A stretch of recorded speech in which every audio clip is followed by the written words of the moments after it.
ஆண்டவர் நமக்கு ஜெபிக்க கற்றுக் கொடுத்திருக்கிறார். பிரியமானவர்களே, ஒரு சில ஆண்டுகளுக்கு முன்னாடி இந்த ஜெபத்தை பரலோக மந்திரம் தான் நம்ம எல்லாரும் சொன்னோம் இல்லை? பரலோக மந்திரம். ஆனால் இயேசு நமக்கு மந்திரம்லாம் சொல்லிக் கொடுக்கல, நமக்கு ஜெபம் தான் சொல்லிக் கொடுத்தார். மந்திரத்திற்கும் ஜெபத்திற்கும் இந்த ஒரே ஒரு வித்தியாசம், அர்த்தமே புரியாமல் வளர்னா மந்திரம், அர்த்தம் புரிஞ்சு ஜெபிச்சா ஜெபம். நீங்களே உங்கள் மனசாட்சியை கேளுங்களேன், எவ்வளோ காலம் அர்த்தமே அதை பற்றி மனசே வராது, பர்வத்திற்கு பிதாவே நாமம் ராஜ்யவர்க்கம் சித்தம் அப்படியே உளறி இருக்கிறோன்னு யோசிச்சு பாருங்கள். அற்புதமான ஒரு விஷயம் இதில் என்ன தெரியுமா சொல்லப்பட்டிருக்கு? ஆண்டவரே உம்முடைய ஆட்சி வருக, உமது திருவுளம் விண்ணுலகில் நிறைவேறுவது போல. இதுக்கு தான் நம்ம வந்திருக்கிறோம். இந்த உலகத்துக்கு நம்ம எல்லாரும் எதுக்கு வந்திருக்கிறோம்?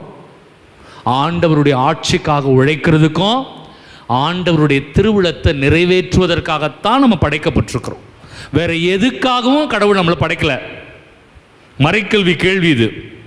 Why did God create human beings? கடவுள் ஏன் மனிதரை படைத்தார்? பதில் என்னமா?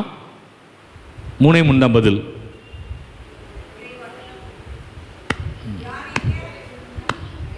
அச்சின் அச்சின் அச்சின் இங்கே அருளானந்தர் கோயிலையும் உயிர் போயிட்டா நல்லா இருக்கும். மறைக்கல்வி கேள்வி நான் கேட்டிருக்கிறேன் சிஸ்டர். எக்ஸாக்ட்லி சிஸ்டர், சொல்லுங்க சிஸ்டர். அவ்வளோதான். சிஸ்டர்கிட்ட கேட்டிகிசம் போங்க எல்லாரும் இல்லையா?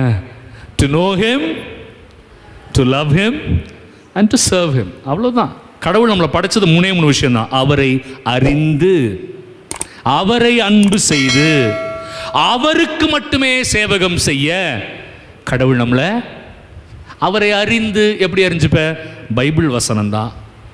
கடவுளை அறிந்து கொள்ள என்ன பண்ணணும்?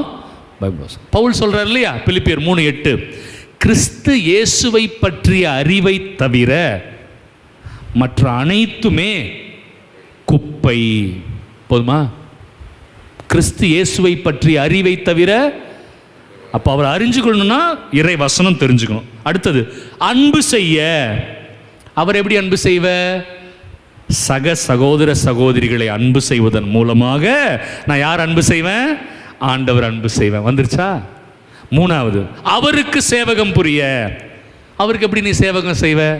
சக சகோதர சகோதரிகளுக்கு சேவகம் புரிவதன் மூலமாக. யாருக்கு சேவகம் புரிகிறேன்? அவ்வளவுதான். இதுதான் ஆண்டவருடைய திருவுளம், இதுதான் ஆண்டவருடைய இறையாட்சி.